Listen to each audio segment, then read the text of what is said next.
எண்ணங்களை செயல்படுத்தும் பிரபஞ்சத்திற்கு நன்றிகள் கோடான கோடி. மகாத்மா காந்தியடிகளின் தினசரி வாசிப்பாக இருந்த பகவத்கீதையை காந்தியடிகளின் மொழிபெயர்ப்பில், அவர் பார்வையில் அவர் எழுதிய மகாத்மா காந்தி நூல்கள் 11ஆம் தொகுப்பை படித்து மகிழ்வோம். இந்த பொக்கிஷத்தை படித்து உணர்பவர்கள் அனைவரும் முக்தி நிலையை பெறுவது உறுதி என்கிறார் காந்தியடிகள். தொடர்வோம். பகவத்கீதையை பற்றி மகாத்மா காந்தி ஆரம்ப காலத்திலிருந்து கூறிய கருத்துக்கள், செய்த பிரசங்கங்கள், எழுதிய கட்டுரைகள், கடிதங்கள், காந்திஜி மொழிபெயர்த்த கீதை, அதன் சம்பந்தமான பல சிறந்த மேற்கோள்களுடன் ஸ்ரீ மகாதேவ தேசாய் எழுதிய முன்னுரை, குறிப்புகள் முதலியவை இந்த தொகுப்பில் அடங்கியுள்ளன. சுவாமி ஆனந்தரையும் மற்றவர்களையும் போன்ற சக ஊழியர்களின் அன்பிற்கு இணங்கவே நான் எனது சத்திய சோதனையை எழுதினேன். அதுபோல அவர்களுடைய அன்பின் காரணமாகவே கீதையையும் நான் மொழிபெயர்த்துள்ளேன். கீதை முழுவதையும் நீங்கள் மொழிபெயர்த்தால்தான் அதை நாங்கள் வாசித்து கீதா உபதேசத்தின் மூலம் தாங்கள் காணும் பொருளை நாங்கள் உணர்ந்து கொள்ள முடியும். நீங்கள் அவசியம் என்று கருதும் குறிப்புகளையும் அதனுடன் சேர்க்க வேண்டும். அங்கே ஒன்றும் இங்கே ஒன்றுமாக சில ஸ்லோகங்களிலிருந்து அகிம்சை முதலிய தத்துவங்களை பற்றி நீங்கள் ஊகிக்க முற்படுவது நியாயமானதாக எனக்கு தோன்றவில்லை என்று சுவாமி ஆனந்தர் ஒத்துழையாமை இயக்கம் நடந்து கொண்டிருந்த காலத்தில் என்னிடம் கூறினார். அவர் கூறியதன் உண்மையை நான் உணர்ந்தேன். எனவே எனக்கு நேரம் கிடைக்கும்போது அவரது யோசனை நிறைவேற்றுவதாகவும் அவரிடம் சொன்னேன். அதன்பின் சில நாட்களில் என்னை சிறைபிடித்து விட்டார்கள். நான் சிறையில் இருந்த காலத்தில் கீதையை இன்னும் அதிகமாகவும் பூரணமாகவும் ஆராய்ச்சி செய்வது எனக்கு சாத்தியமாயிற்று. லோகமானிய திலகர் கீதையை குஜராத்தியில் மொழிபெயர்த்துள்ளார். அந்த அரிய நூலை நான் பக்தியுடன் வாசித்தேன். அவர் மராத்தியில் எழுதிய கீதையையும் அதன் குஜராத்தி, ஹிந்தி மொழிபெயர்ப்புகளையும் அவர் எனக்கு அன்புடன் அளித்தார். அவர் மராத்தியில் எழுதிய கீதையை வாசிக்க முடியாவிட்டாலும் குஜராத்தி மொழிபெயர்ப்பையாவது வாசிக்கும்படி அவர் என்னை கேட்டிருந்தார். சிறைக்கு வெளியே அதை வாசிக்க என்னால் இயலவில்லை. ஆனால் நான் சிறைப்பட்ட பொழுது அவரது குஜராத்தி மொழிபெயர்ப்பை வாசித்தேன். அவ்விதம் வாசித்தது என் ஆர்வத்தை மேலும் தூண்டியது. எனவே கீதையை பற்றிய மற்றும் பல நூல்களையும் நான் வாசிக்கலானேன். சொர்க்க கீதம் என்று சர் எட்வின் அர்னால்டு செய்யுள் வடிவில் கீதையை மொழிபெயர்த்திருக்கிறார். அதன் மூலம்தான் 1888-89 கீதையை முதலாக அறிந்து கொள்ள தொடங்கினேன். அதிலிருந்துதான் குஜராத்தி மொழிபெயர்ப்பை வாசிக்க வேண்டும் என்ற பேரவா எனக்கு உண்டாயிற்று.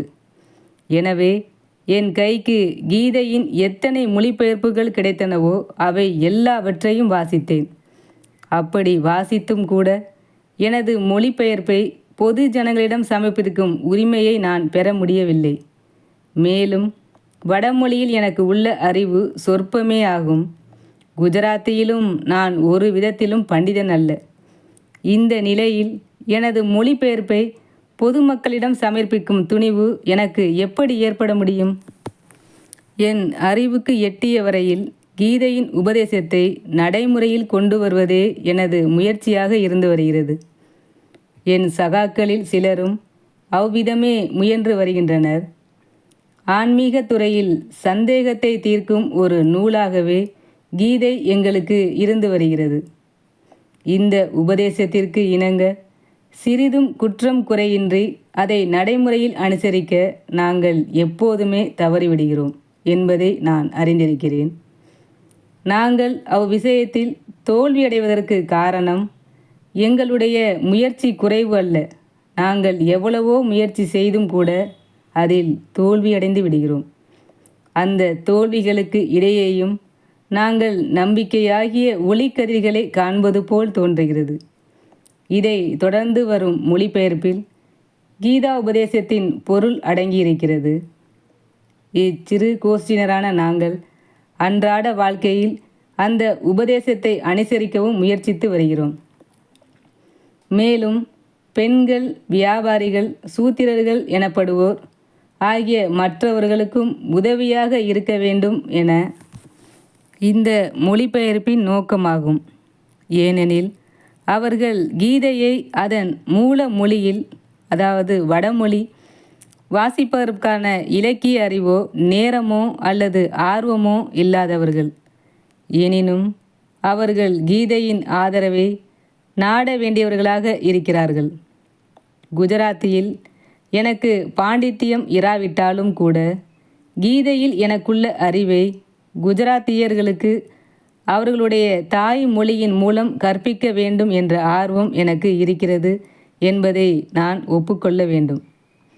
குஜராத்தியர்களிடையே ஆட்சேபகரமான நூல்கள் வெள்ளம் போல் பரவி வரும் இக்காலத்தில் இணையற்ற ஆன்மீக மகத்துவம் வாய்ந்த இந்த நூலை பெரும்பாலானோர் அறிந்து கொள்ளும்படியாக மொழிபெயர்க்க வேண்டும் என்பதே எனது விருப்பமாகும். இதன் மூலம் தூய்மையில்லா நூல்களின் பெரு வெள்ளத்தை தடுத்து நிறுத்தும் சக்தி அவர்களுக்கு ஏற்படும்.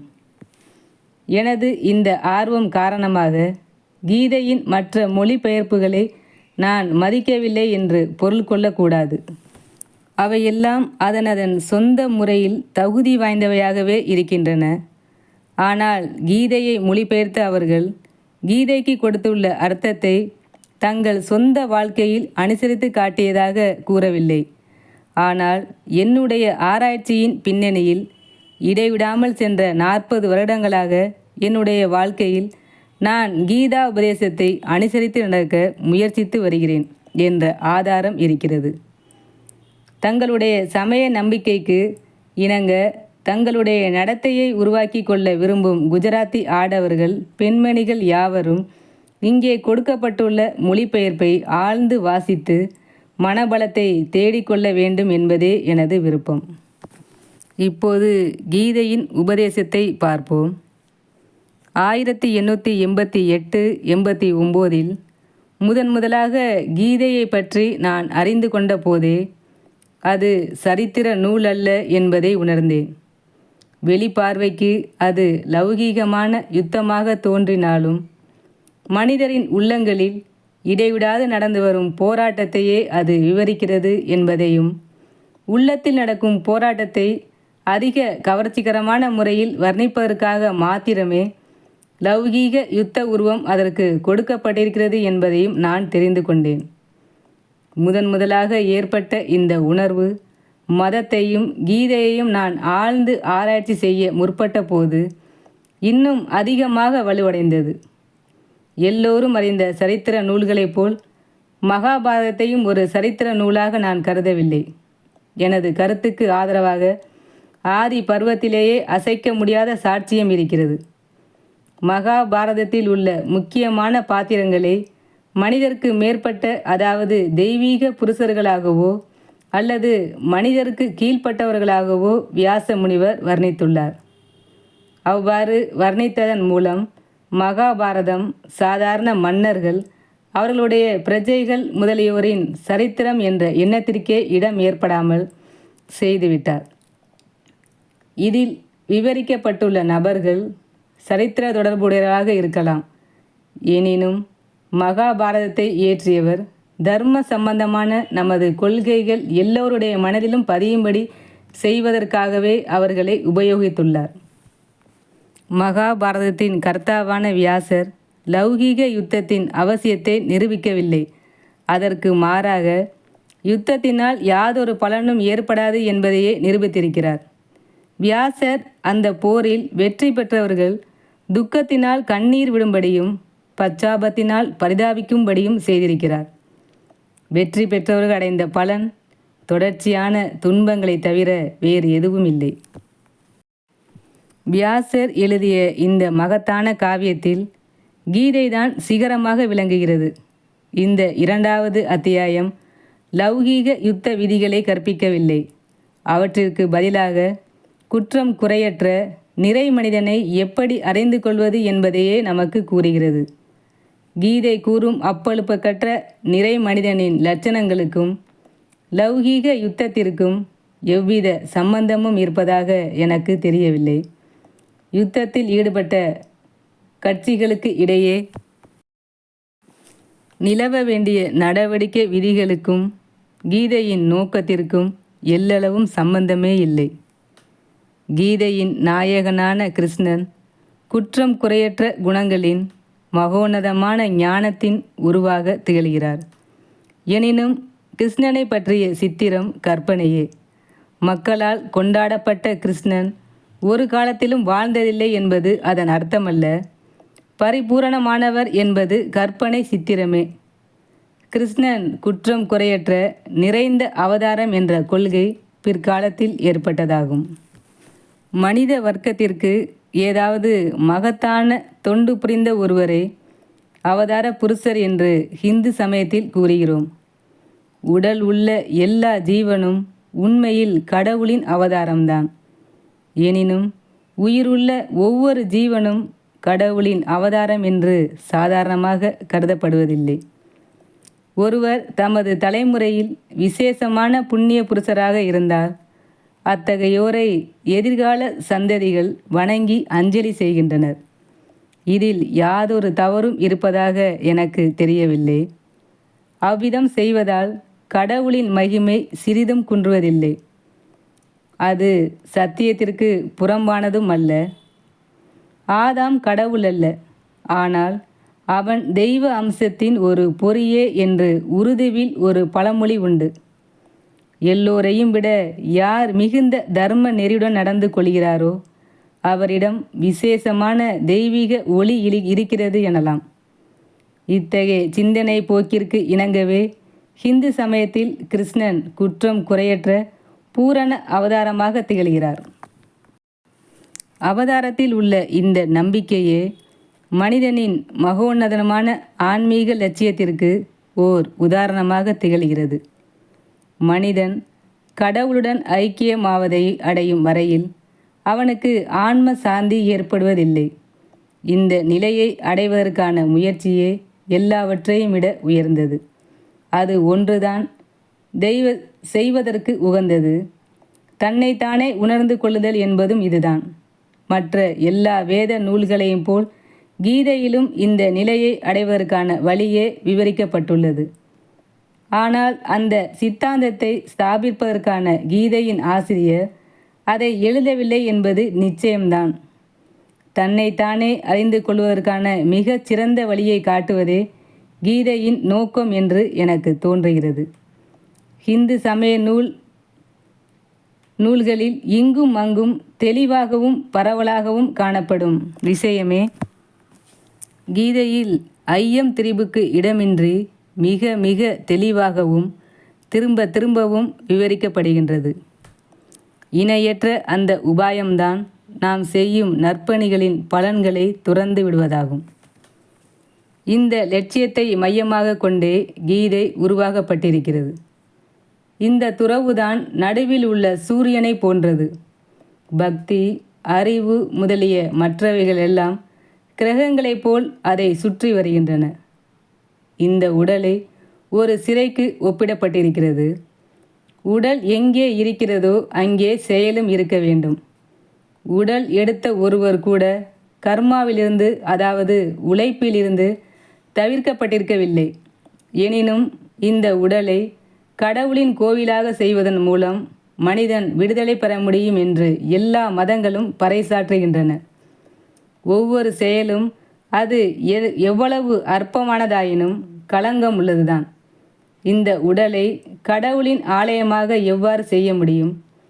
வேறு விதமாக கூறுவதாயின் கர்மத்திலிருந்து, அதாவது பாவமாகிய களங்கத்திலிருந்து ஒருவன் எப்படி விடுதலை பெற முடியும்? இந்த கேள்விக்கு கீதை சந்தேகத்திற்கு இடமின்றி திட்டவட்டமாக பின்வருமாறு பதிலளிக்கிறது. எவ்வித ஆசையும் இல்லாத நடவடிக்கையால் செய்த காரியங்களின் பலன்களை துறப்பதால், எல்லா நடவடிக்கைகளையும் கடவுளுக்கு அர்ப்பணம் செய்வதால், அதாவது உடலையும் ஆன்மாவையும் அவரிடம் அர்ப்பணம் செய்து முற்றிலும் சரணடைவதால் மனிதன் பாவங்களிலிருந்து விடுதலை பெற முடியும். ஆசையின்மையோ அல்லது துறவோ அதை பற்றி வாயளவில் பேசுவதால் வந்துவிடாது. அறிவின் திறனாலும் அதை பெற்றுவிட முடியாது. இடைவிடாது உள்ளத்தை துருவி பார்ப்பதால் மாத்திரமே அந்த நிலையை அடைய முடியும். துறவு நிலையை அடைவதற்கு நேரான ஞானம் அவசியம். கற்றறிஞர்களான பண்டிதர்கள் ஒருவித ஞானத்தை பெற்றிருக்கிறார்கள். அவர்கள் வேதங்களை மனப்பாடம் செய்து ஒப்புவிக்கலாம். அப்படி இருந்தும் அவர்கள் சிற்றின்ப விஷயங்களில் ஆழ்ந்தவர்களாக இருக்கலாம். ஞானம் தான் தோன்றித்தனமாக போய்விடக்கூடாது என்பதற்காகவே ஞானத்துடன் பக்தியும் சேர்ந்திருக்க வேண்டும் என்று கீதையின் ஆசிரியர் வற்புறுத்தி பக்தியுடன் சேர்ந்த ஞானத்திற்கு முதல் ஸ்தானம் கொடுத்துள்ளார். பக்தி இல்லாத ஞானத்தினால் யாதொரு பலனும் ஏற்படாது. அதனால்தான் பக்தியுடன் இரு, பின்னர் ஞானம் தானாக வரும் என்று கீதை கூறுகிறது. இந்த பக்தி வெறும் வாயளவில் தோத்திரம் செய்வதல்ல, அது மரணத்துடன் மற்போர் செய்வதாகும். அதனால்தான் கீதை விவரிக்கும் பக்தனின் குணங்கள் முற்றும் துறந்த முனிவரின் குணங்களுக்கு ஒப்பாக இருக்கின்றன. கீதை கோரும் பக்தி இலகிய மனதிலிருந்து எழும் உணர்ச்சி பெருக்கல்ல, அது மூட பக்தியும் அல்ல என்பது நிச்சயம்.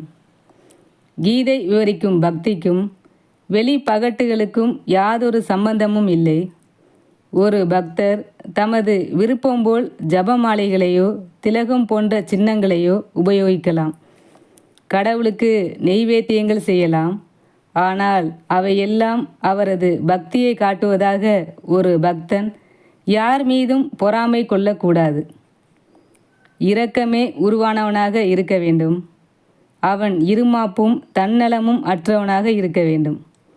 குளிரையும் உஷ்ணத்தையும் சுகத்தையும் துக்கத்தையும் அவன் சமமாக கருத வேண்டும். எப்போதும் மன்னிக்கும் சுபாவம் உள்ளவனாக இருக்க வேண்டும். போதும் என்ற மனம் உடையவனாக இருக்க வேண்டும். தான் செய்யும் தீர்மானங்களை உறுதியுடன் நிறைவேற்ற வேண்டும். தன்னையே கடவுளிடம் அர்ப்பணம் செய்து கொண்டவனாக இருக்க வேண்டும். அவனால் யாருக்கும் பீதி ஏற்படக்கூடாது. அவனும் எவரையும் கண்டு அஞ்சக்கூடாது. ஆனந்தம், துக்கம், பயம் ஆகியவற்றிலிருந்து அவன் விடுபட்டவனாக இருக்க வேண்டும். அவன் தூய்மையானவனாகவும் நற்பணிகளை செய்யும் திறன் பெற்றவனாகவும் இருக்க வேண்டும். அதே சமயத்தில் அர்ப்பணிகளின் மூலம் ஏற்படக்கூடிய பலாபலன்களை பொருட்படுத்தக்கூடாது. நல்ல பலன்களையோ அல்லது தீய பலன்களையோ அவன் துறந்துவிட வேண்டும். நண்பனையும் விரோதியையும் அவன் சமமாக கருத வேண்டும். தனக்கு பிறர் மரியாதை செய்தாலும் அவமரியாதை செய்தாலும் தன்னை பிறர் புகழ்ந்தாலும் இகழ்ந்தாலும் அவன் எல்லாவற்றையும் சமமாக கருத வேண்டும். அவன் மௌனத்தையும் தனிமையையும் விரும்ப வேண்டும். ஒழுங்கான உறுதியான அறிவு படைத்தவனாக இருக்க வேண்டும். இத்தனை லட்சணங்களும் உடையவன்தான் பக்தன் ஆவான்.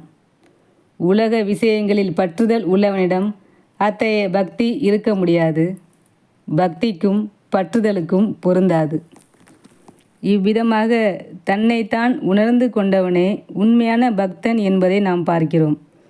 தன்னைத்தான் அறிந்து கொள்ளுதல் என்பது ஏதோ தனித்து இலங்கும் வேறு விஷயமல்ல. ₹1 கொண்டு விஷமோ அல்லது அமுதமோ வாங்க முடியும். ஆனால் ஞானத்தினாலோ அல்லது பக்தியினாலோ நாம் மோட்சத்தையோ அல்லது அடிமை நிலையையோ அடைந்துவிட முடியாது. இவை பண்டமாற்று சாதனங்கள் அல்ல.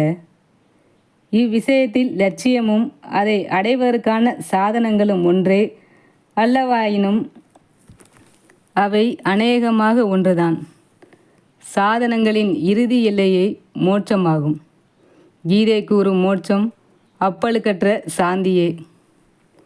ஆனால் அத்தகைய ஞானமும் பக்தியும் உண்மையானவையாக இருக்க வேண்டுமாயின் கர்ம பலன்களை துரத்தல் என்ற சோதனையில் அவை தேர வேண்டும். சரியா தவறா என்பதை நிர்ணயிக்கும் வெறும் அறிவு ஒருவனை மோட்சத்திற்கு தகுதியானவனாக செய்துவிடாது. சாதாரணமான கல்வியறிவுள்ள ஒருவனை கூட பொதுமக்கள் எல்லாம் அறிந்த பண்டிதன் என்று எண்ணுகிறார்கள். எந்த வேலையும் செய்ய அவனுக்கு கையாளுவதில்லை. ஒரு சிறிய லோட்டாவை கையில் எடுப்பது கூட அடிமைத்தனம் என்று அவனுக்கு தோன்றுகிறது. எவ்வித தொண்டும் கர்மாவும் செய்யாமல் இருப்பதே ஞானத்தின் அறிகுறி எனில், லோட்டாவை தூக்குவது போன்ற அற்பமான லௌகீக காரியங்களுக்கு இடமில்லை அல்லவா? அல்லது பக்தியை எடுத்துக்கொள்வோம். இலகிய மனமே பக்தி என்ற எண்ணம் பொதுவாக இருந்து வருகிறது. அதாவது ஜெப மாலையை உருட்டுவதும் மாலையை வைத்துக்கொண்டு ஜெபம் செய்வதற்கு இடையூறு ஏற்படக்கூடாது என்பதற்காக அன்புடன் தொண்டு எதுவும் செய்வதை வெறுப்பதுமே பக்தி என்று கருதப்படுகிறது. அத்தகைய பக்தி உள்ளவன் சாப்பிடும் போதும் தண்ணீர் அருந்தும் போதும் அவை போன்ற வேறு காரியங்களை செய்யும் போதும் ஜெபமாலையை அப்பால் வைத்து விடுகின்றான். ஆனால் அவன் ஜெபமாலையை அப்பால் வைத்துவிட்டு உணவுக்காக மாவரைப்பது அல்லது நோயாளிகளுக்கு தொண்டு செய்வது போன்ற காரியங்களில் ஒரு காலத்திலும் ஈடுபடுவதில்லை. அத்தகைய தொண்டுகள் ஜெபமாலையை உருட்டுவதற்கு இடையூறாக இருக்கின்றன என்றே அவன் கருதுகிறான். ஆனால் கீதை இவ்வாறு கூறுகிறது: கர்மாவை செய்யாமல் எவனும் தனது லட்சியமான மோட்சத்தை அடைந்ததில்லை. ஜனகரை போன்றவர்கள் கூட கர்மாவை செய்தே மோட்சத்தை அடைந்தார்கள். நான் கூட சோம்பேறித்தனத்தினால் யாதொரு வேலையும் செய்யாமல் இருந்துவிட்டால் உலகம் அழிந்து விடுமா என்ன? அப்படி இருக்க சாதாரண மக்கள் தங்களுடைய தொழிலை செய்ய வேண்டியது அவ்வளவு அதிக அவசியமானது. ஒருபுறம் எல்லா செயல்களும் பந்தத்திற்கு காரணமாகின்றன என்பதில் சந்தேகமில்லை. மற்றொரு புறம் எல்லா ஜீவராசிகளும் விரும்பினாலும் விரும்பாவிட்டாலும் ஏதாவது செயல் புரிந்த வண்ணமாக இருக்கின்றன என்பதும் உண்மையாகும். இங்கே செயல் என்பதில் மனம் அல்லது உடல் சம்பந்தமான எல்லா நடவடிக்கைகளும் அடங்கியிருக்கின்றன. அப்படியானால் ஏதாவது செயல் புரிந்த வண்ணம் இருக்கும் ஒருவன் செயல்களின் பந்தத்திலிருந்து எப்படி விடுதலை பெற முடியும்? எனக்கு தெரிந்தவரையில் இந்த பிரச்சனையை கீதை தீர்த்துள்ள விதம் அற்புதமானது. கீதை கூறுகிறது, உனக்கு இடப்பட்டுள்ள வேலையை செய், ஆனால் அதன் பலனை துறந்துவிடு. பற்றுதலின்றி கடமையை செய், எத்தகைய வெகுமதிக்கும் ஆசைப்படாமல் செயல்புரி. கீதையில் இந்த உபதேசம் மிக தெளிவாக இருக்கிறது. கடமையை விட்டவன் வீழ்ச்சியடைகிறான். கடமையை செய்து கொண்டு அதன் பலனை விட்டவன் உயர்ந்த நிலையை அடைகின்றான். துறப்பது என்பதற்கு பலனை பொருட்படுத்தாமல் இருப்பது என்ற அர்த்தமல்ல. செயல்புரியும் ஒருவன் ஒவ்வொரு செயலின் மூலமும் எதிர்பார்க்கும் பலனையும் அதை அடைவதற்கான முறைகளையும் திறமையையும் அறிந்திருக்க வேண்டும். அவ்விதம் அறிந்த ஒருவன் பலனில் ஆசை வைக்காமல் அதே சமயம் முன்னுள்ள கடமையை சரிவர நிறைவேற்றுவதில் தனது முழு கவனத்தையும் செலுத்தினால் அவனே தனது செயலின் பலன்களை தியாகம் செய்தவனாகிறான். கர்மத்தின் பலனை துறப்பது எனில் அவ்விதம் தியாகம் செய்பவனுக்கு பலனே கிடைக்காது என்று அர்த்தம் செய்து கொள்ளக்கூடாது. அவ்வாறு அர்த்தம் செய்து கொள்ள கீதை இடம் கொடுக்கவில்லை. துறவு என்பதற்கு பலனில் சிறிதும் ஆசை இல்லாமல் இருப்பது என்றே பொருள். உண்மையில் யார் பலனை துறக்கிறானோ அவன் 1000 மடங்கு அதிகமாக பலனை பெறுகிறான். கீதையில் குறிப்பிட்டுள்ள துறவு நம்பிக்கைக்கு சிறந்த சோதனையாகும். எப்போதும் பலனை பற்றியே சிந்தித்து கொண்டிருப்பவன் தன் கடமையை செய்வதற்கான உறுதியை அடிக்கடி இழந்து விடுகின்றான். அவன் பின்னர் பொறுமை இழந்து கோபத்துக்கு இடம் கொடுப்பதுடன் தகுதியற்ற காரியங்களையும் செய்ய தொடங்குகிறான். அடிக்கடி அவன் ஒரு காரியத்தை விட்டுவிட்டு மற்றொன்றை செய்வதும் அதையும் விட்டுவிட்டு வேறொன்றை செய்வதுமாக நிலையற்றவன் ஆகிவிடுகிறான். அவன் எதிலும் உறுதியுடனும் நம்பிக்கையுடனும் இருப்பதில்லை. பலன்களை பற்றியே சிந்தித்து கொண்டிருப்பவன் புலன்களுக்கு அடிமைப்பட்ட ஒரு மனிதனைப் போல் ஆகிவிடுகின்றான். அவன் எப்போதும் நிலை குலைந்து நியாயம் அநியாயம் தர்மம் அதர்மம் என்று பாகுபாடு செய்யும் தன்மையையே இழந்து விடுகிறான். பின்னர் அவனுக்கு எல்லாம் நியாயமாக தோன்றுகின்றன. எனவே அவன் தனது லட்சியத்தை அடைவதற்காக நியாயமான முறைகளையும் அநியாயமான முறைகளையும் கூட கைக்கொள்ள முற்பட்டு விடுகிறான். பலனில் ஆசை வைப்பதால் ஏற்படும் விபரீதங்களை கண்டே கீதையின் ஆசிரியர் பலனை துறக்கும் வழியை எல்லோருக்கும் திருப்தியளிக்கும் வகையில் உலகத்தில் முன்வைத்தார். ஸ்தூல நன்மைகள் எப்போதும் மத விரோதமானவை என்ற நம்பிக்கை பொதுவாக நிலவி வருகிறது. வியாபாரத்திலும் அது போன்ற மற்ற விஷயங்களிலும் தர்மமாக நடந்து கொள்ள முடியாது. அத்தகைய துறைகளில் மதத்திற்கோ தர்மத்திற்கோ இடமில்லை. மோட்சம் அடைவதற்கு மாத்திரமே தர்மம் ஒரு சாதனமாகும் என்று உலகாயதமான மனப்போக்கு உடைய பலரும் கூறுவதை நாம் கேட்கிறோம். இந்த மயக்கத்தை கீதையின் ஆசிரியர் அகற்றிவிட்டார் என்பதே எனது அபிப்பிராயமாகும். மோட்சத்திற்கும் லௌகீக விவரங்களுக்கும் இடையே அவர் எல்லை கோடு எதுவும் கிழிக்கவில்லை. அதற்கு மாறாக நமது லௌகீக விவகாரங்களையும் தர்மமே ஆட்சி புரிய வேண்டும் என்பதை காட்டியுள்ளார். அன்றாட வாழ்க்கையில் எதை நடைமுறையில் அனுசரிக்க முடியவில்லையோ அதை தர்மம் என்று கூற முடியாது என்றே கீதை நமக்கு உபதேசிக்கின்றது. கீதையின் உபதேசத்திற்கிணங்க பற்றுதலின்றி செய்ய முடியாத எல்லா நடவடிக்கைகளையும் தவிர்க்க வேண்டும். பொன்னான இந்த விதி பல படுகொடிகளிலிருந்தும் மனித வர்க்கத்தை காப்பாற்றுகிறது. இந்த வியாக்கியானத்தின்படி கொலை, பொய் ஆகியவற்றை பாவச் செயல்களாக கருதி தவிர்க்க வேண்டும். அப்போதுதான் மனிதன் வாழ்க்கை எளிதாகிறது. இந்த எளிமையிலிருந்தே சாந்தி பிறக்கின்றது.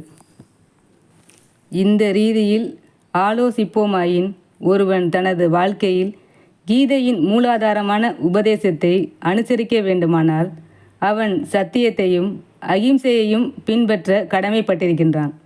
பலனில் ஆசை இல்லையெனில் பொய் கூறுவதிலோ அல்லது இம்சை செய்வதிலோ ஆசை இருப்பதற்கில்லை.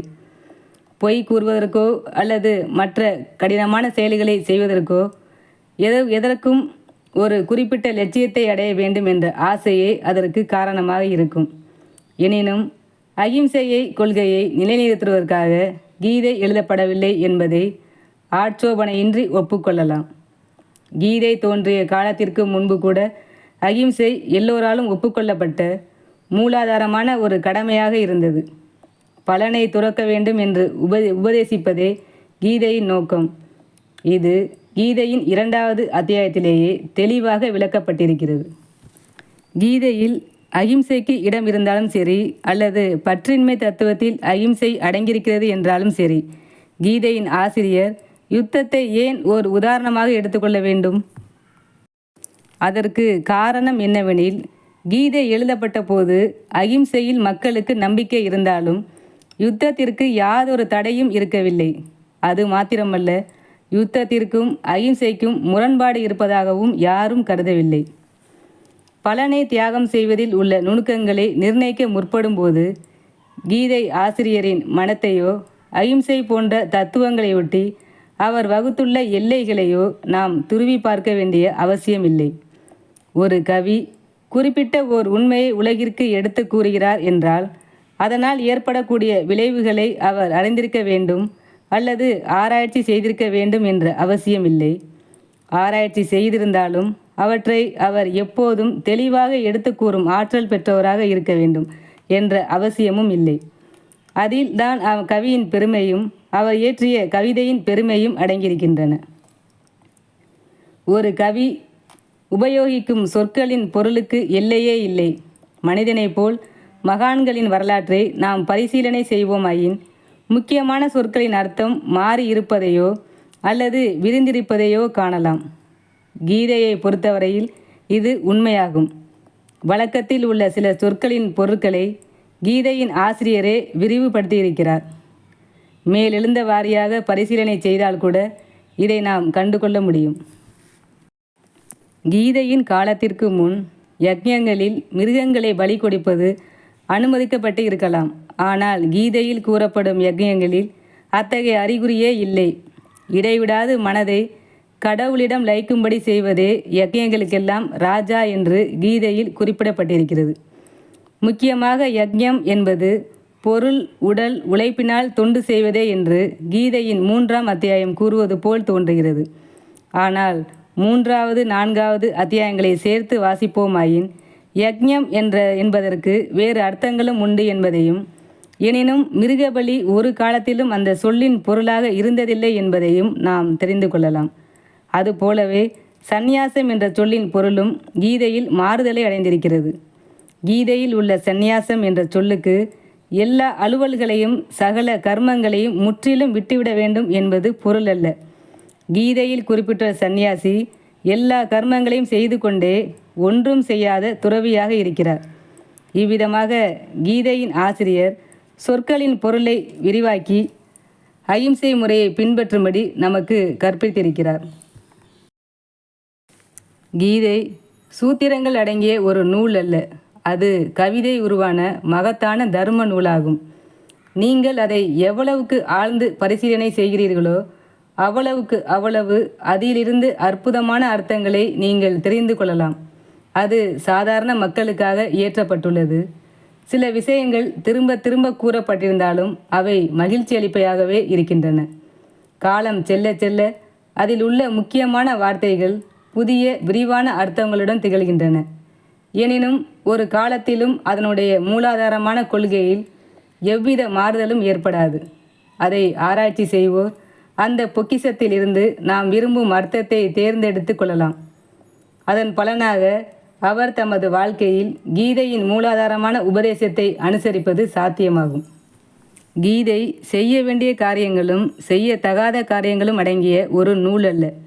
ஒருவருக்கு நியாயமாக இருப்பது மற்றொருவருக்கு நியாயமற்றதாக இருக்கலாம். ஒரு காலத்தில் அல்லது ஓரிடத்தில் அனுமதிக்கத்தக்கது மற்றொரு காலத்தில் அல்லது மற்றொரு இடத்தில் அனுமதிக்கத்தகாததாக இருக்கலாம். ஆனால் பலனில் ஆசை வைக்கக்கூடாது என்பது எல்லா காலங்களிலும் எல்லா இடங்களிலும் அனுசரிக்க வேண்டியதாகும். பற்றின்மை எக்காலத்திலும் அனுசரித்து தீர வேண்டிய கொள்கையாக இருக்கிறது. ஞானத்தின் சிறப்பை பற்றி கீதை புகழ் பாடியிருக்கிறது. ஆனால் அந்த ஞானம் வெறும் அறிவுக்கு அப்பாற்பட்டது. அது மனப்பூர்வமாக படிக்க வேண்டியதாகும், மனதினால் அறிந்து கொள்ள வேண்டியதாகும். எனவே நம்பிக்கை இல்லாதவர்களுக்கு கீதையினால் பலனில்லை. மகாத்மா காந்தியின் அற்புதமான புத்தகத்தின் அற்புதமான வரிகளை அடுத்த பதிவில் காணலாம். வாழ்க வளமுடன். நன்றி.